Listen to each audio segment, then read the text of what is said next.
the Pelican, Dylyedog Mary Dedwydd verch Gwallter, and featuring a live performance by the Honorable Lord Rónán Blood from the Kingdom of Gleann Abhann.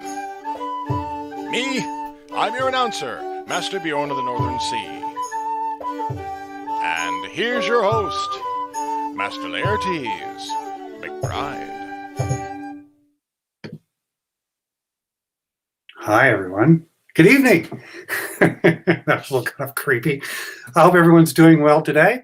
It's a chilly morning, isn't it? Chilly day. It's supposed to be all rainy all week, which is appropriate. I mean, I think around this time of year would be winter weekend. So it's a shame we're not all up there. Although I've never been. So by us, I mean everyone else. Anyway. Yeah, and the Unbelted would have been, I think, this coming weekend or the one that just passed. Probably the one that just passed. But don't forget, there is the virtual Unbelted coming up. So there's details on the Kingdom Facebook group. And let's see, one last thing. Oh, have y'all been following the Did You Know that's being posted? Because they did you know about the Drybergen's Baronial Awards today? And the thing I learned from it is that Drybergen's Baronial Awards are the longest name awards in the kingdom. So anyway, let's go ahead and bring in Bjorn and see how he's doing. He's going to be here in just a moment. Oh, look, we switched places. That's fantastic. That's odd. Now I have to look this way. Good evening, sir. Good evening. It's going to be one of those evenings. How have you been? I'm doing well. Started double masking recently, just because of the more recent things happening, and I have to say that giving me the appearance of a snout is, and I actually make it work. That's nice. Yeah, back when I was single, I always made sure I used double masks. Did you, Sarah? No. So, on this chilly evening, what do you have for us in the world of arts and sciences? I'm glad you asked.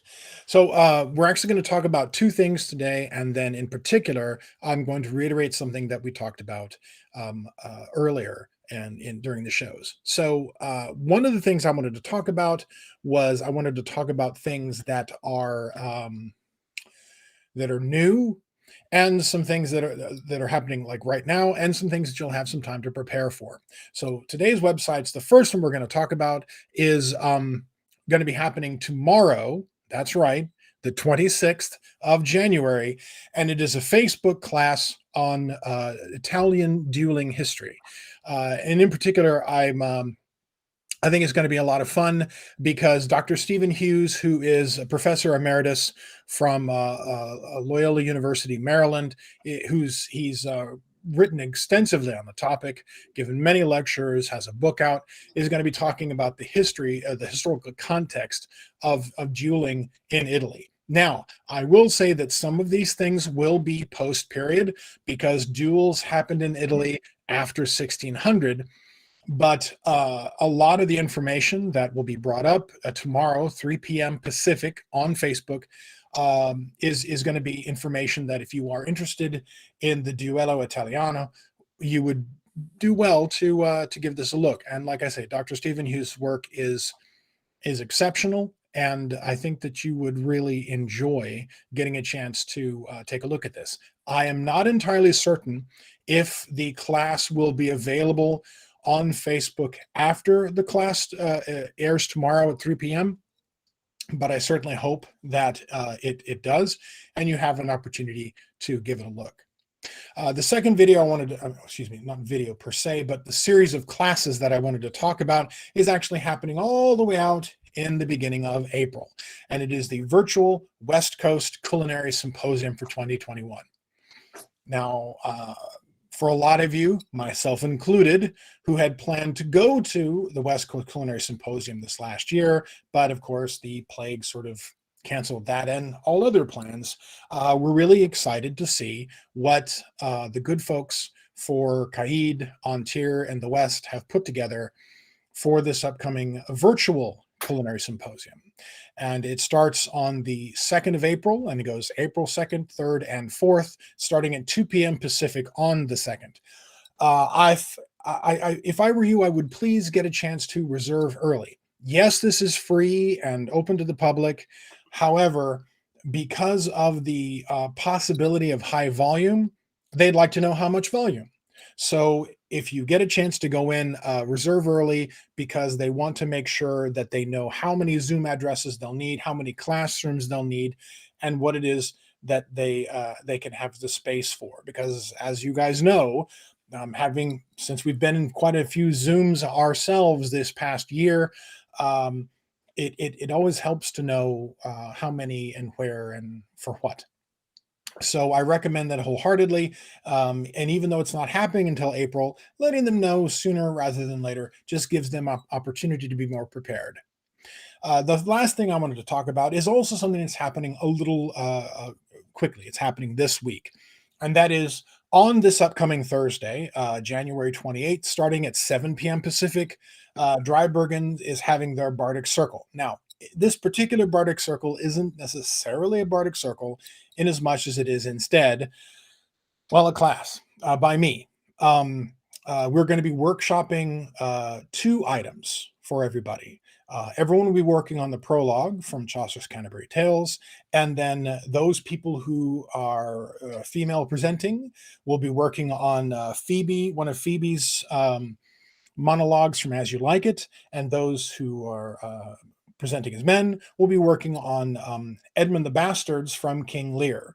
So the information is on the Facebook page in the Drybergen Bardic Circle area, and go ahead and give it a look-see.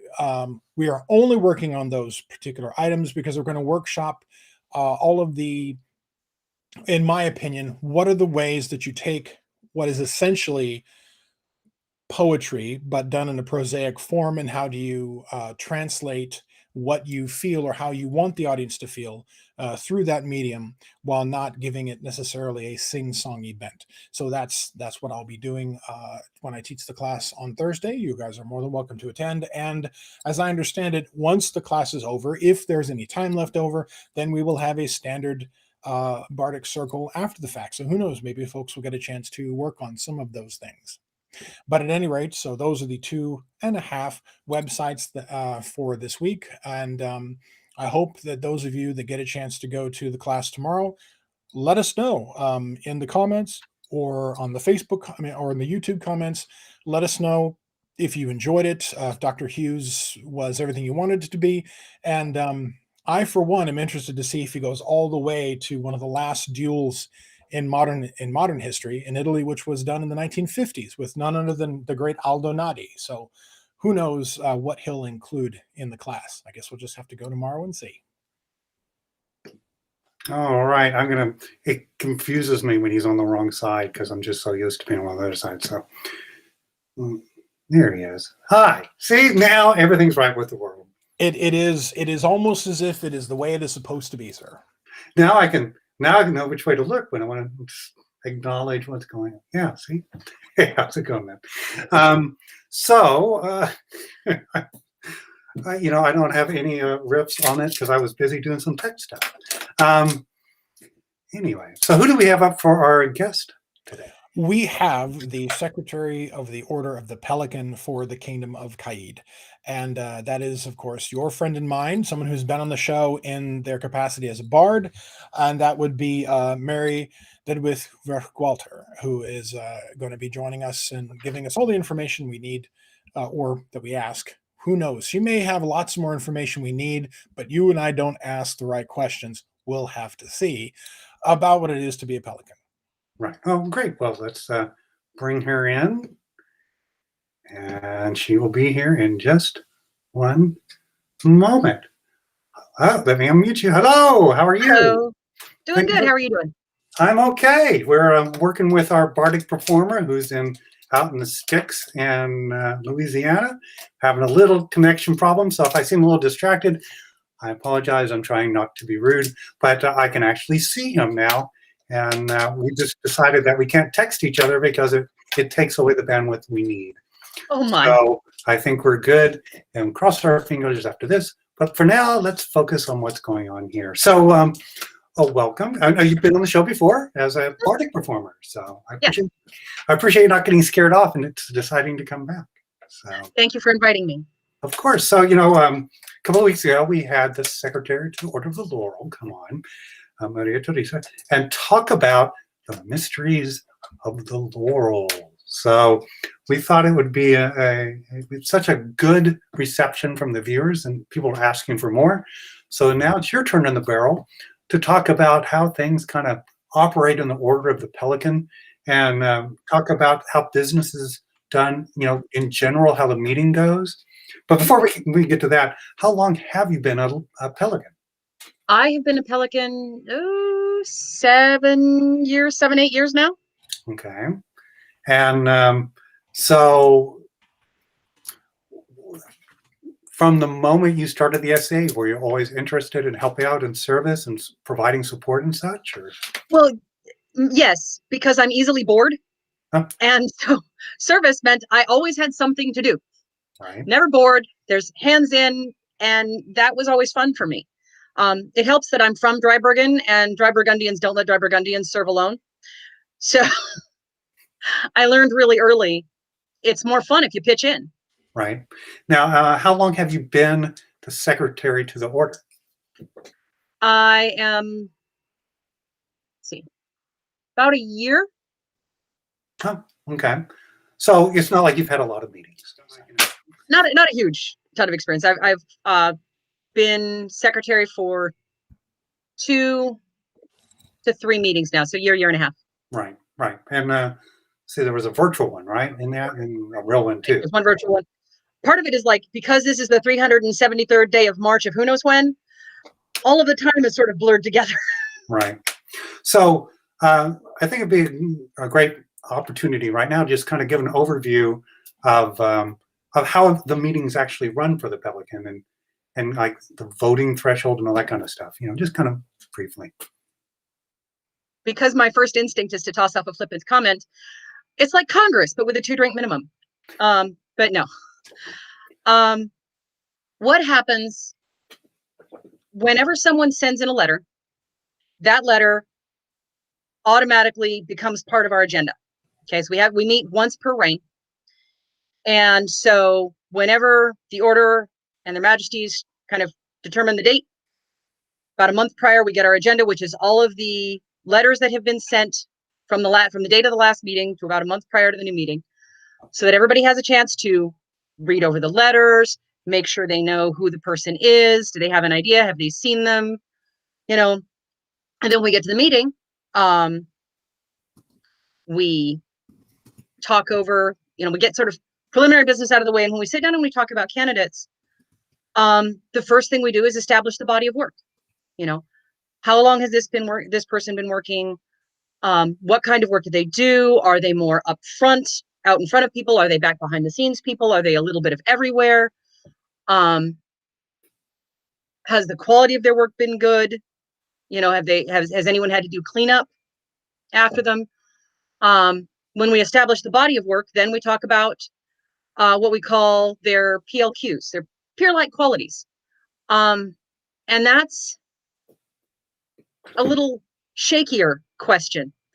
An honest answer, if you ask 3 Pelicans, you'll get 5 different opinions on what the standard is. The best definition I ever heard for what we look at and what we talk about came from Mistress Eowyn Amber Drake. And she says, look, here's the thing. Here's your body of work. And it can be a little bit or it can be a lot. Okay. And that's really great. You want to have a good, solid body of work. This other hand is how much emotional cleanup we have to do after you're doing your body of work. Okay. Or while you're doing your body of work. And if this hand is lower and this hand is higher, that's good. We want to keep them no more than level. If the amount of cleanup somebody has to do after someone's doing work is too high, that's when we look at it and go, maybe this person is not quite there yet. They're at a different spot on their journey. So we spend time talking about the candidate, their body of work, their peer-like qualities. And when we feel like, yeah, there's been good discussion. We've got a sense, everyone's got a good sense of who this person is. Then someone will call for them to be remanded to the watch list. That means, you know what? We like them. There's some good stuff going on there. They're not quite ready yet. Let's put them on the watch list and keep an eye. And we'll often ask, is there someone there? Is there someone that they're working with already? Great. Keep working with them. If they don't have a Pelican that's working with them, we check in the order. Do they have friends? You know, support that person. And sometimes we'll say, hey, let's call for a vote. And you can vote yes, you can vote no, you can abstain. And abstain is, I don't know enough. I'm not ready. And that's always an option for any candidate, for any member of the order. We tally the votes at the meeting. And then after the meeting, I type all that up and send it off to the members of the order that couldn't attend. They have 2 weeks to email me in their vote, yes, no, abstain, after having read the minutes. And then I let the order and the crown know the results. A candidate has to receive 70% yes votes from all members of the order voting in order for us to make a recommendation to the crown to elevate them. So that's kind of the mechanics of it. What can I explain further? Well, no, I think that's good. Basically, it comes to discussion, looking at the body of work per se, and that's I would think that's more like the service they perform, not including at events or ongoing offices, et cetera, et cetera. Events, offices, backstage work. Right, it's almost like a resume, kind of a listing of what they've done, and then the discussion kind of follows on how it was done, for lack of a better term. Yeah, I think, and that's a good way to think about it. What was done, and then how was it done? Right, and that's of equal importance. And then we hear about the red and green cards. The red and green cards is just to facilitate the conversation. Right. If someone is saying something and it's particularly cogent, it's yes, they nailed it. It's right. You'll see a lot of green cards. Woohoo! Yes, I agree. And sometimes if we need to call a quick, get everybody's opinion, okay, green card up is a yes. Sometimes people will say something and someone else will disagree, but rather than hopping up and down and going, no, you're wrong, you'll see red cards. Hold it. I don't agree with that. And that gives us, there's also the, fluff card and the dead horse card, but that's different. But it's been my experience that the cards kind of help save time, but because you don't have to do a lot of me toos. Oh yeah, right. Me too, right? You can. And often, because I, as the secretary, I just take notes. But we have a moderator, and the moderator's kind of checking on people and calling on people. And when we start hearing the conversation going, oh, and it becomes this, ditto, I agree. Then that's when the moderator will usually start calling for votes, or hey, can we get a quick consensus on this? Can we see some cards? See what people think. And then it's not a raise your hand type of vote, right? No, it's a secret vote. So nobody knows what anybody votes. We pass around the pieces of paper. You wrote yes, you write yes, no, abstain. Those are collected in a hat. And 2 people count it. It's always 2 because the count is checked. And then they announce the tally, usually about halfway through when we're discussing the next candidate. Right. So I'm reading one of the comments that's coming through. Sorry, I was distracted again. Yeah, there's 2. Right. But can we go over what they actually evaluate? Well, I think we kind of touched on it, right? It's hard because here's the thing. As with laurels, look, I have an art form. Here's a thing, and I can look at it. With pelicans, you're looking at how someone has devoted the essence of their time, how someone has given the moments that matter to them. And there's a whole different set of strengths there. Some people are very comfortable getting up, talking to people, organizing, being those upfront, out loud, cheerleader, let's get the event going people. Other people, they don't want to be up front. Okay, thanks. They'd rather not. But they're incredibly organized and they really like facilitating behind the scenes stuff. They make websites work. They make ordering work. They make events run and get talking, get things organized in the back. They're the ones who clean out the privet 2 in the morning. You know, they're the ones who store the documents and make sure that we have our records that we need. And their service, their heart for service is just as large as those people who are up front. And so we have to actively look at where someone's time is spent, where their service is spent. My service was on the tournament field for the longest time as a field herald, all the time, because that's where I was comfortable. You know, other people, they don't want to talk out loud, but boy, you put them with necessary paperwork and getting it done and getting it turned in and having it right, and then showing other people how to do that, and they're brilliant. You know, so it's very individual. Right. You're welcome, Mary. But and again, you know, aside from this is how the business goes for the position, a lot of the qualifications and how the conversations go and stuff. If you ask the Pelican, you're going to get a different answer from each one, right? Mm-hmm. So there's a lot of opinion involved. Agreed. Brianna asked how many candidates get discussed per meeting, and I wanted to touch on that. We will only discuss a candidate if we receive a letter. Period, full stop. Okay. So it entirely depends on how many letters we've received in that roughly 6-month period between meetings. Some meetings we only have 1 or 2. We had one meeting where we had 8.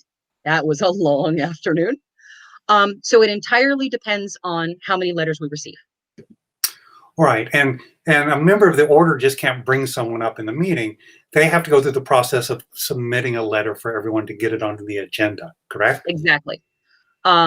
So it doesn't matter if the person's on the watch list, if the person has never been discussed before. Either way, if we get a letter, that person goes on the agenda and we talk. Right. And if that person's on the watch list, they may be on the watch list and we'll go, okay, is this somebody ready? We're ready to discuss. And sometimes a member of the order will go, yeah, I think we're ready. And then we go, okay, pen to paper, my friend, cousin of mine, write the letter. And they'll go, all right. And in comes a letter. Right. But that's what triggers that action. So the order has a meeting once a reign, like you were saying. It could be more if something comes up or if the Crown requests, correct? Right. It can be more because, of course, we are at the service of the Crown. In our statutes, we say, okay, we will meet once per reign at minimum. Mm-hmm. And then we go from there. Right. And so it's a scheduling thing too, because, you know, there's 3 other polling periods that have meetings with the Crown too. So it's a matter of logistics too, finding the weekend so we're not on, the orders aren't conflicting to have that, so the Crown can be there and hear the conversations and be as invested in each one. So I know that's also a challenge. Now, you know, a lot of what it sounds like is very similar to what we heard about the laurels, the discussion, the voting, the letters that prompt the conversations. The thresholds are a little bit different, it sounds like, from between the 2 orders. And I think that's kind of true across all 4 of them, is that they're just a little bit different. It's within a margin of error, but it's right. So, okay. So I asked the laurels, you know, it sounds like they have amazing potlucks for each one of their meetings. Is that also something we do with the Pelicans? Oh, yes. Yeah, we have potluck lunch. And if we're really, really lucky, then Her Grace Ailey will bring flan, and then everyone is excessively happy because her flan is incredible. But we have some really tasty foods that will come in. And of course, the newest Pelican, if it's a discreetly damp site, like I said, Congress, 2-drink minimum, we'll bring champagne. And if it's not, they'll bring sparkling apple cider and we'll pretend. Right. And of course, for Nico, who's a vigilant, part of for his first meeting too is, of course, for his Pelican sponsors, he has to give them both a massage during the meeting, during the heat of exchange, right? That's true, right? Yeah. Absolutely. Yeah. Okay. Okay, so Nico, be sure to write that down. Yeah. You know, why not? Is there such a thing as a quorum? I mean, if not enough people show, is it a valid vote or? Not really. I mean, we have, let's see, active members, depending 40 to 60. Right. And I've had a Pelican council where it was at a fairly distant location and it was a cold weekend and there were 19 of us that showed up. And I've had others that there have been 45, 50 people at a meeting. Right. So we don't really have a quorum because after the meeting, no matter what, the notes are typed and they are sent out to the entire order and they have 2 weeks to get back to us. That's correct. So, and again, that's like the Laurels, how they have their absentee votes after the fact. And I swore I would make this about me, but the only thing I want to add is I find it for this particular order, given the fact that a lot of people do service behind the scenes, as you say, they're not the, hey, look at me, I'm doing service. It's stuff that happens either locally with a large body of work or really behind the scenes, you don't see it. The fact that we get the letters and have a conversation about it, I've found myself learning more about the person through those type of meetings, or even when the ones I'm unable to attend, reading the notes and the feedback from the fellow members, I find is quite helpful, as opposed to some of the more obvious or public forums for the peerages where you see it, and it's kind of more out in the open. I find it quite helpful to have those conversations at the point of the meeting, and being able to follow up with absentee votes instead of voting beforehand. So. Yeah, no, it really is, because the thing is, we're such a widespread order because we stretch all the way from Nordvak and Navahheim all the way out to Western Seas and Starkoffen, and we're from all over. And so I'm not going to see what everybody else sees, especially if someone's work is specifically in their area and they don't get a chance because of whatever to travel. It's really nice to be able to hear from the members of the order in that area who've worked with that person, especially if they're quieter. Right. It gives a better opportunity to understand. Right. So my last thing, I'm going to turn over to Bjorn. So there's a confidentiality clause in the statutes, which I understand are being revised. But so what exactly does the confidentiality clause, and why is it there? Okay. The confidentiality clause says that we may not discuss a candidate or anything that we have said about a candidate outside of our meeting. There are multiple reasons for this. And I'll be honest, I struggled with it at first. And then I talked to a lot of Pelicans and I thought about it and I'm like, yeah, okay, it makes sense.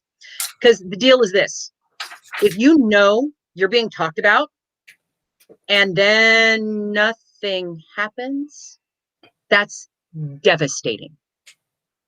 It's incredibly stressful to be aware that you're being talked about at all, and then to have no action. It's hurtful. So it's better not to know if anyone's being talked about. Further, if someone comes back afterwards and says, oh, we talked about you at this meeting and oh my goodness, what everybody said, that's also hurtful, because you're like, well, wait a minute. That's not me. I want to have a chance to change. That's not fair. So rather than doing that, we retain confidentiality about the people we're talking about. And then if they're voted, whether they're voted yes on or no on, we still have a Pelican, someone, or two or three in the order, go, listen to that candidate, talk to that candidate, guide that candidate, without saying, oh, by the way, all the Pelicans said this about you, because nobody needs that. That's too much stress and too much hurt. And we don't want to do that to people. Well, and that and all the state secrets we talk about during the meetings too. Oh, yes, absolutely. Where the bodies are. Yeah, and I may or may not be making little comments to whoever's unfortunately sitting next to me during the meetings. Oh, no, I've learned there are a couple people I'm not allowed to sit next to at the meetings, because if you do a spit take in the middle of the meeting, other people complain. I'm not allowed to sit next to. Giles and Giuseppe, I'm not allowed to sit next to. Yeah. I love sitting next to all of you. I'm just not allowed. Yeah, that's true, especially with the position that you have. So this is the point of our little conversation where you get much better questions from our friend Bjorn. So I'm going to step away, and Bjorn will be here in just a moment. Okie smokies. Hello, cousin. Hello.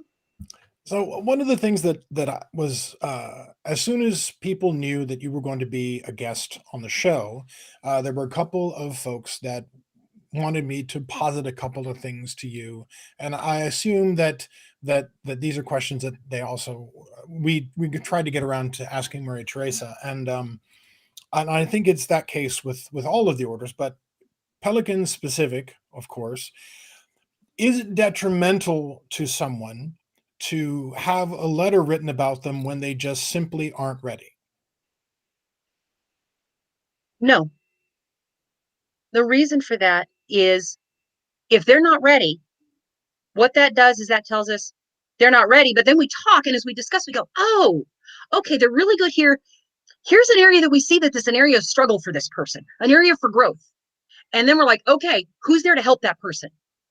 And we'll find 2 or 3 or 4 other pelicans who then are like, yeah, okay, I'm ready. Let me go help them in that area where they need some growth, where they're having some challenges. So it doesn't hurt them at all.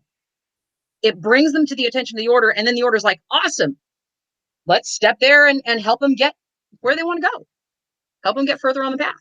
One of the other questions that was brought up to me was in some other kingdoms, and I will not presume that this is the case in Caid, but I know that in other kingdoms there was almost a stepping stone format for recognition within a kingdom. In that, if someone is being discussed for service, and someone sends in a letter to you, for example, but this person doesn't have a crescent or a dolphin, there's a very good chance that perhaps they haven't been playing long enough, or their body of work is not yet of a determinate level for your order to go, let's discuss this candidate in a way that could bring them to fruition within the order. But so stepping stones are one thing, but that's not necessarily a done deal in Caid, is it? Right. It's not really a mandate. We're not going to sit there and go, oh, sorry, no crescent, no pelican for you. Bye. Come back, have fun playing our home game. We don't do that. But if we have a candidate who has not yet received a crescent or a dolphin, then we're going to be like, well, what have we been missing? What haven't we? I mean, we're really going to look really close and go, okay, what are we not seeing here? And if it turns out that for some reason, all 60 odd people and 60 normal people both have totally spaced on this wonderful candidate, they would probably get elevated because there's no statutory limitation against it. Generally, though, because Caid emphasizes service the way it does, we really are a service-oriented kingdom. We're pretty good about noticing and seeing people, oh, that person's got a dolphin already. That person's got a crescent. Yeah, they're really moving along. That being said, if you know somebody who does not have a dolphin, does not have a crescent, and they work their little tail feathers off, send in a letter. Yeah, there's 60 something of us who are active, but we don't see everything, and we can't. So. Excellent. Thank you. Now, the Pelicanate is one of the 4 society level patents for bestowed peerage. So we have, of course, our most recent members, the defense, and then, of course, the OGs, the Knights and the Laurels and the Pelicans really came into their own in 1973. But all of the things that are mentioned in corpora for elevation to a peerage order are pretty much standard across the board. Kit and comportment, franchise, how you, your demeanor, and then the old standbys. Do you know chess? Do you dance? Those kinds of things. Now, within Caid specifically, how important are the nut and bolt block corpora requirements, and how much more is a Caid flavor, something that's unique to our kingdom that might not necessarily be looked upon the same way outside of our borders? The nuts and bolts corpora, the level of service, are they, the service is the one thing, that's that body of work. The other things, do they give where they can? Do they have a reasonably period appearance? Chess and dancing, those sorts of things. We kind of group those in as under that umbrella of peer-like qualities. Do they make every effort to be as period as they can within their means? Are they generous with themselves and their time and their energy where they can within their means? Because we also go, don't burn yourself out, baby. You know, you're in this for the long haul. Don't forget to take care of yourself too, you know? So, well, I mean, I know that when I write a letter for someone, I habitually state, I have played chess with them, or I have watched them play chess. I have seen them dance. So I can, check off those little boxes, but it's not so much a box check off as it is, here's that umbrella of what are the qualities that make them someone to emulate as a peer. Excellent. So the last thing I want to bring up is the rarefied air, of which both you and Laertes are members of that, and that someone who has more than one peerage. So for those folks, and this was a question that was asked to me this week, and in particular they asked because it is somewhat of a mystery to those of us who aren't multi-peerage inhabitants. And gosh, you got to feel for folks like Gareth and Guillaume, who just have to go to all the meetings. You got to feel for it. But so those corpora level specifics, how are they looked at for someone who already has a patent accolade? Because occasionally you might see someone that is boisterous or overbearing in perhaps one field, be it arts or martial field, and then they're really quiet and reserved in your field in service. So maybe they're not as demonstrative with their dig me playing chess, or look at I know how to do so and so. So for those folks that already are allegedly have those qualities, they already possess those qualities because they've already been recognized at that level. How often is that looked at, or is it they have to be that plus in order to be recognized as a Pelican? And honest answer, if you're already holding one accolade, it tends to be that plus. So we look at, like, if we have someone come in and they've had a letter written for them, because we don't discuss them otherwise. They've had a letter written and we're like, okay, we're not going to worry about their PLQs. We really look at the body of work. Is the body of work something that they have done outside of their original peerage? Okay. Because knights will tell you that their service is on that martial field. So if I have a knight who's really worked as a marshal and who's really worked on the field, I may look at that knight and say, thank you for doing knightly work. But that doesn't necessarily mean they're also doing Pelican work.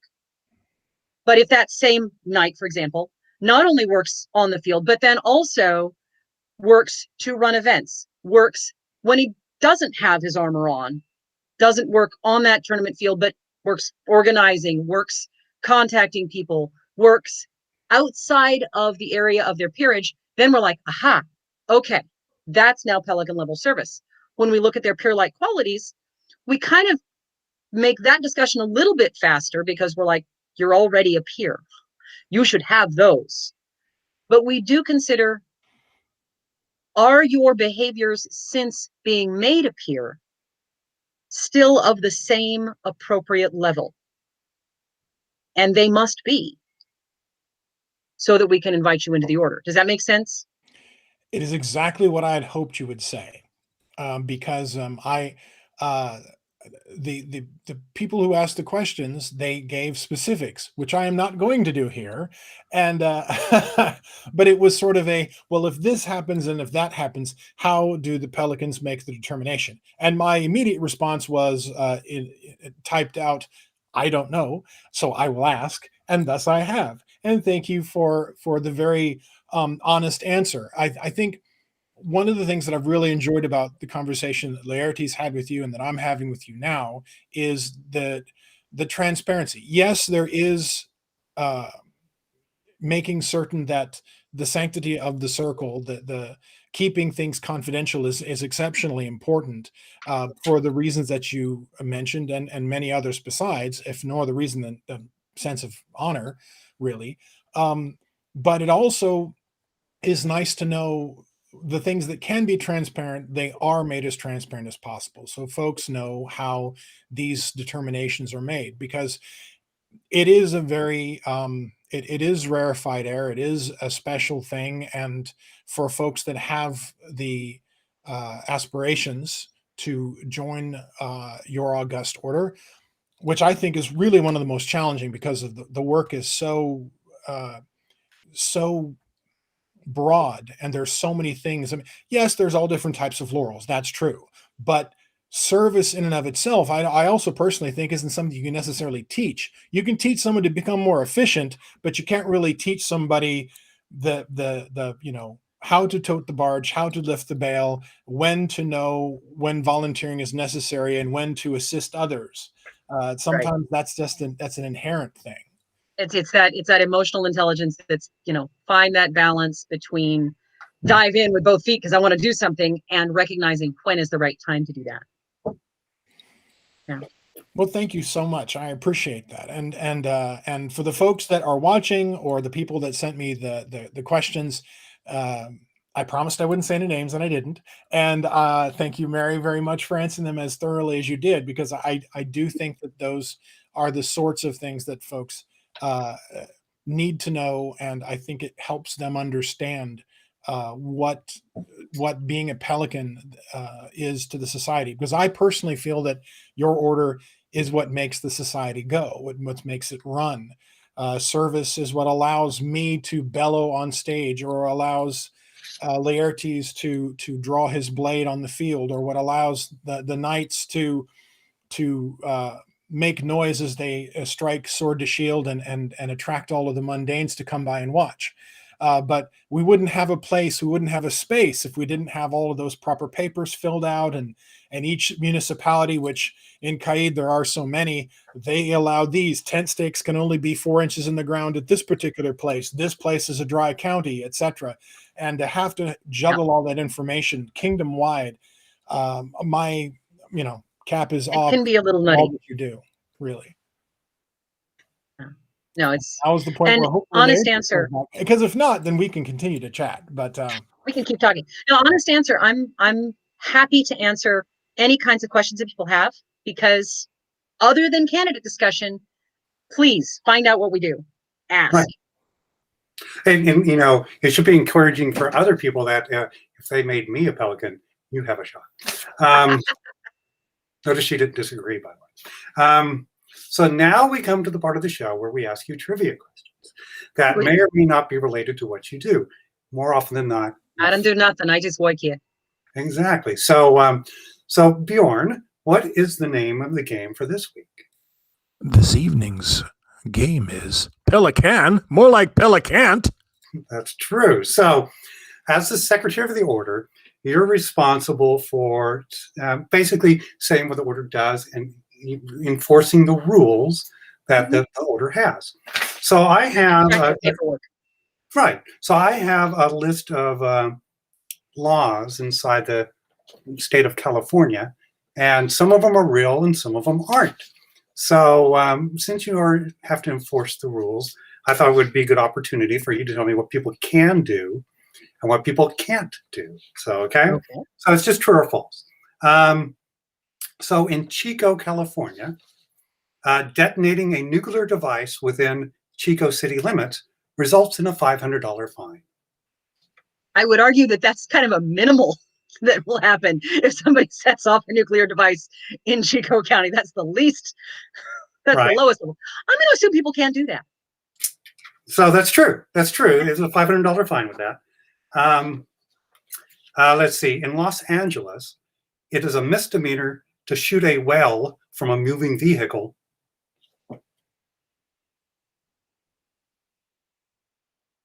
I'd almost say that that's not a thing, except that I've met enough Angelinos that it could be. So you're saying that's true? I would say that was true. Oh, no, it's false. Good. Because I know that in Whittier, you're no longer allowed to drive more than 200 head of cattle down the main street.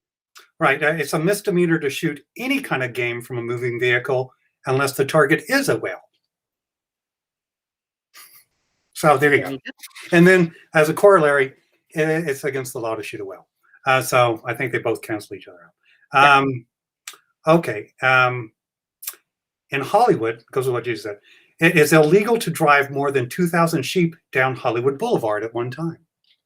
I would agree that that is illegal. That is true. That one is true. So if you have 1,900 sheep, I think you're okay, right? I have a full count. 1,999. There was one that was lost. I'm going to look for that one, but I want to bring them all with me. Never mind. It's an illusion. It's fine. True. For people, here's one. In San Francisco, it is illegal for used underwear to be employed in wiping off cars in a car wash. I really hope it's illegal. I do too, actually. And it is. That's illegal. I mean, yeah, because anyway, I don't think we need to go into details on that one. No, that's good. We're good. In Baldwin Park, nobody is allowed to ride a bicycle on the highway. True or false? I would say that that's true. No, actually, no, that's false. You can. No, that's false. But in Baldwin Park, nobody is allowed to ride a bicycle in a swimming pool. So Useful. Very useful. No. So everyone out there in Baldwin Park, keep that in mind. In Long Beach, it is illegal to curse on a mini golf course. I know a lot of people who break the law in Long Beach. So is that a law? I'm going to say that that's true. That is true. So How else that's can why you play mini golf in Long Beach? because that's why I don't play mini golf in Long Beach. Right. Let's see, we're almost done. I got two more. In Indian Wells, pardon me, it is illegal to drink tequila straight from the bottle.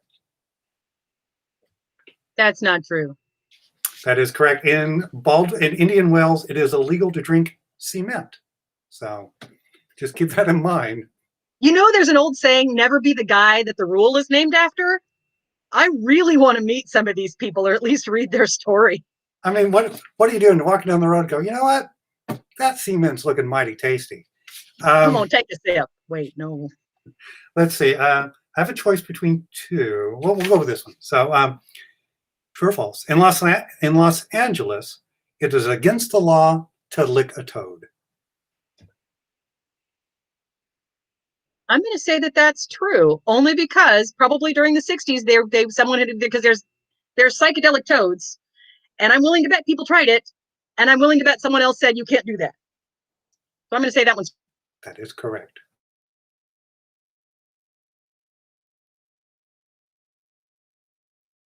You get to keep your job as secretary. So there's one on here. There's two that I thought were amusing.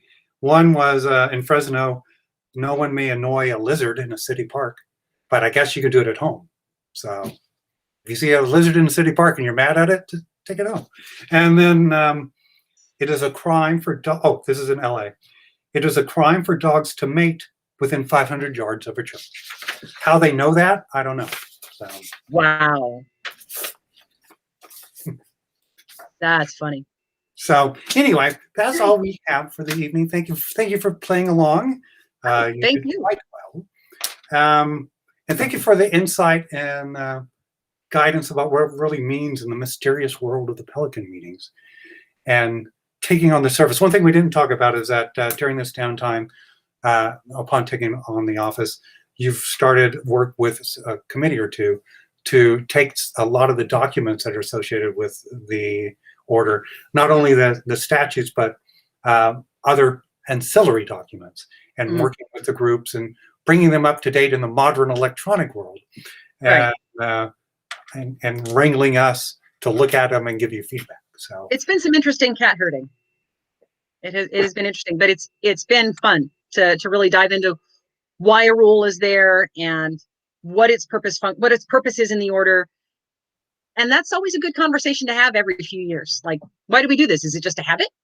Or do we have a reason? Oh, okay, we have a reason. Let's keep doing it, And that's a great conversation. Right, much like why one shouldn't lick a toad in LA. Anyway, thank you so much for joining us. I appreciate it. I hope you have a great evening. And thank you. We look forward to seeing you at a real event sometimes. Oh, absolutely. Thank you for having me. And I look forward to hearing your bard. I think that's going to be very cool. His connection's been fairly stable during this whole thing, so hopefully it'll go well. So send you on your merry way. And bring Bjorn in.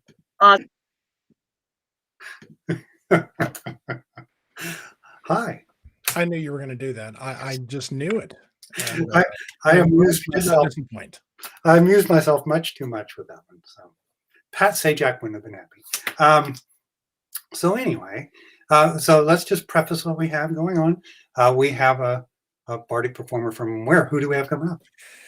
From the Kingdom of Gleann Abhann, a very dear place to my heart. And the gentleman that we have joining us this evening is the Honorable Lord Rónán Blood, who is coming to us from the western portions of the Stormborn River Valley. And so we're very excited to have Rónán with us this evening. All right. And just a quick preface while I arrange for him to come on. The connection is not awesome where he's at, so there may be some difficulties and we'll work our way through it. But we've been working on it while we're going on. So Bjorn, let me punch you away and let's see if we can get him in here. And if I remember, I'm going to unmute him.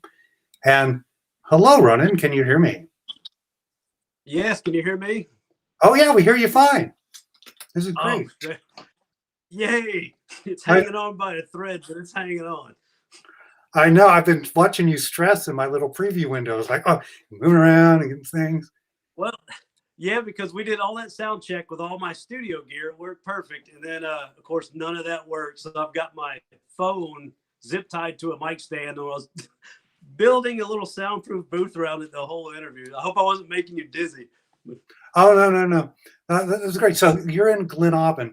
Okay, since we're out here in Caid, what states are encompassed by the Kingdom of Gleann Abhann?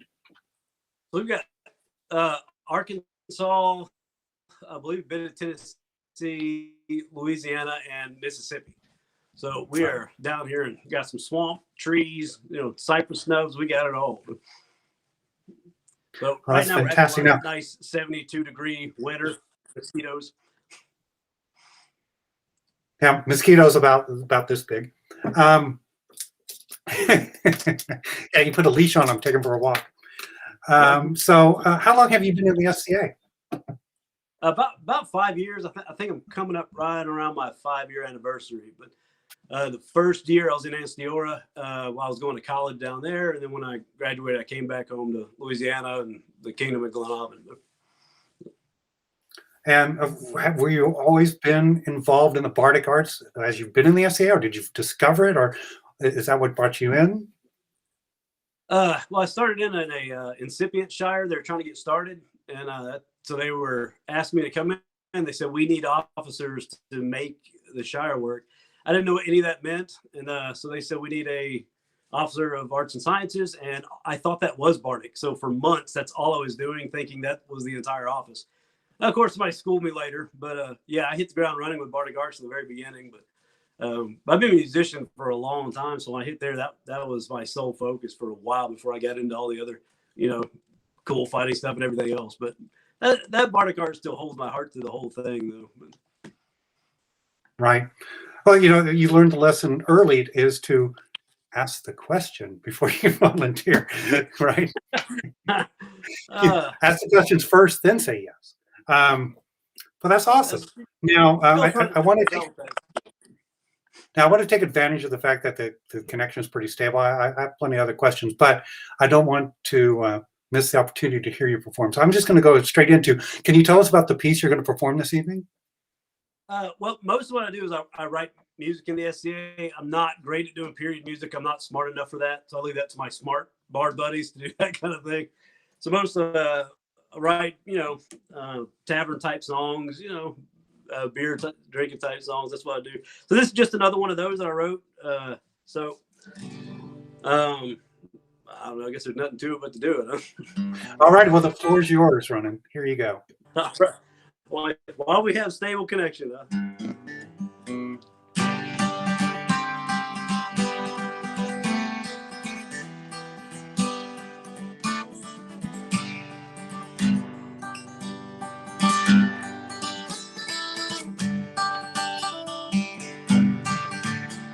On horse, ill packed, his sword and shield, for the road is long. He will not yield the last soft kiss. His wife, she cries, for he's good at war, but not good by age. Well, she readies herself and prepares for war. What she did not start, but it's at her door. She leaves the ones now in her care. Will her memory remain when she's far from here? This loyal few can turn the tide.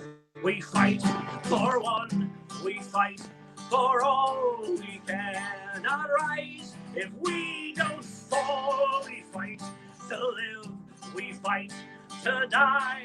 And on our lips a battle cry, it's why we fight.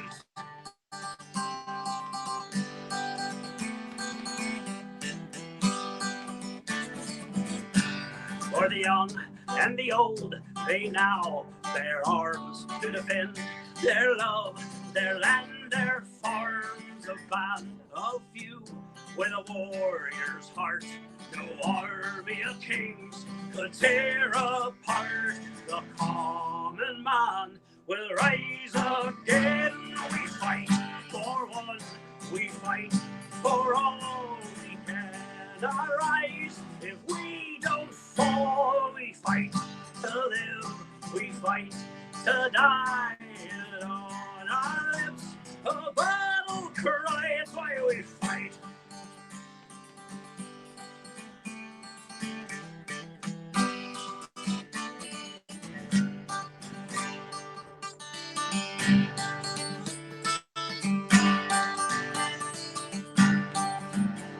We'll fight until the day we die. We'll fight the tears that we must cry. We'll fight the best and surely the worst. Heck, we'll fight this song for a second verse. The common man will rise again. We fight for one, we fight for all. We cannot rise if we don't fall. We fight to live, we fight to die. And on our lips a battle cry is why we fight.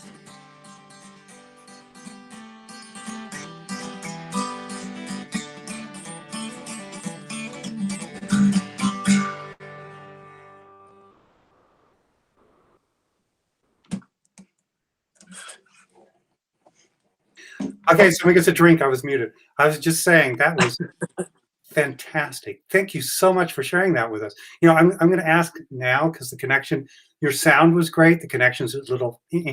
At some point, I'd like you, if you would, we could pre-record a video and send it to us for another performance because that was fantastic. And again, the fidelity, the sound was really good. But you know, part of the performance, of course, is to see it too. So that was really good. And you know what? Let me bring Bjorn in. I'm sure he wants to say something right quick. Hey, Bjorn. Hell of a good show. I enjoyed the song tremendously, and I'm just going to say it right now. When next we get the chance to hang out together at the Green Dragon Inn, I want you to do that one again. I think that's going to be a hell of a blast. I'd love it. Oh, you can count on it. I cannot wait until they open all that back up and we can do that and get with everybody. But this last year, I'm telling you, being torn apart from everybody, that's going to be a celebratory day when we can all do that. And I look forward to it. You got it. Outstanding. Well, you have a good rest of your evening, Ronan. Thank you for sharing that with us. That was very, you know, get that fire going, to get together and be around that fire. So. Thanks for having me on. I really enjoyed it. Enjoyed talking to y'all before too. We did the sound setup that worked. Like I said, I'd love to give an opportunity to put you in the best light too, so we can talk about that a little bit later and highlight you here on the show. So. I'm rarely in the best light, but I appreciate the effort. Hey, people look at this face every week. So, yeah. All right. Well, thank you so much, and we'll be talking soon. Oh, thanks, guys. All right. I'll talk to you later. Take care, Your Lordship. Wow, that was fantastic. So for those folks that are here in Caid, just so you know, his lordship's knight is none other than Sir Lorcan. So one of our folks from out here that moved out that way. So Rónán has a Caidan connection, and yet just another reason why it's so good to have the interconnectivity that the Bardic brings to the society. You never know how folks are interrelated, and it was very wonderful to have him with us. Right. Yes, it was fantastic. Now, before we do what's coming up next week, I have someone here that wants to make a special announcement. If you could indulge me, well, it's my show, but indulge us, if you don't mind, Mr. Bjorn. Not at all. Okay, well, here we go. Ladies and gentlemen, I present my daughter. You may know her as Xena, but here we go. Here, you can go. Hi, I'm Samantha, Laertes' daughter, and I am a Girl Scout in Troop 7256. And this month we are having our cookie sales, but this time it's online.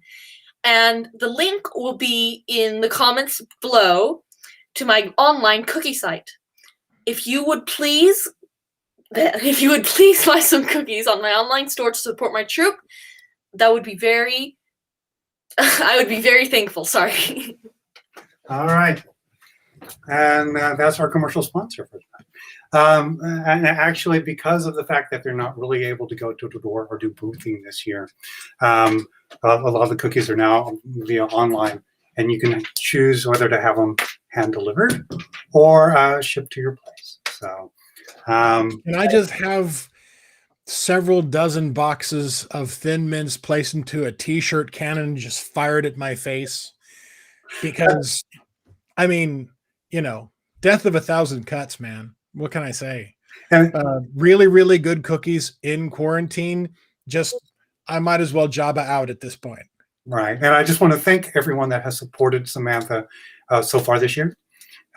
We do appreciate it. It's a challenging time for everyone, and it's especially challenging getting your cookies this year. So thank you very much. And thank you for indulging my daughter, Bjorn. I appreciate it. Of course. So let's talk about next week. First off, before we talk about next week, what a great show this week. I hope people got some good information from Mistress Mary, kind of more insight on lifting the veil on the peerages. Man, so uplifting for Rónán's performance. Absolutely.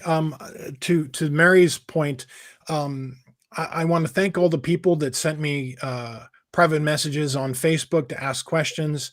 And honestly, if you have questions for our guest, as soon as you know who our guest is and you're curious, send them to me, send them to Laertes. I know we would very much like to get a chance to, we have our own perspectives, obviously. We ask questions, obviously, but just as Mary said, not all the Pelicans can be everywhere to watch everything. We can't know all the questions that the audience would like to ask.